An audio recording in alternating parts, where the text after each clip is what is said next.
yamunsi gukumva amakuru w'abakozi n'akazi kuco kibazo n'inkoramutima muri atwo kimaze imyaka kuva kivume imyaka 5 igize ishika iyo bitagomba kurenga hanyuma hagati yaho urazi ko buri mwaka arabagomba bagenda hanyuma natukana haro na benshi bagiye ari kintu cy'abantu benshi mu mwaka wa 2023 rero twaruse ko nisho ico kibazo abantu benshi barindiriye n'igishika cyinshi pavuga yuko bizogenda barashikwa mu ngiro buke buke twarabyumvise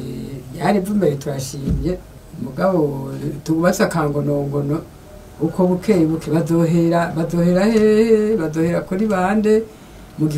gihe mwumvise nkuko twabyumvise wa mwaka mu 2020 na 2021 gihe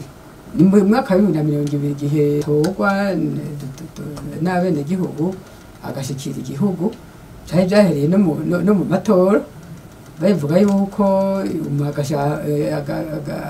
agashara ko wahabwa kukuruke kuba n'imiburi umushahara wa nyuma uwo mukozi yahora akora yagiye ahembwe haje ikintu wumviye harya nta nyishu irashe ushaka kuvuga wowe kuri uri wibaye baribarira mugabo ico twibaza kumbure bazotomora ingene bazotangura nibyo niko nicyo kibazo kiriyo nyamukuru badotangura ryari kuri bande bahereye hehe ivyo nibaza yuko ko yarivumereye azovugana na bya bisata by'ubuzigine bwo hariya mu nzego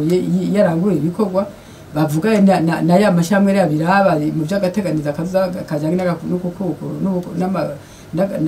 nako kashumuje wo gukukuruka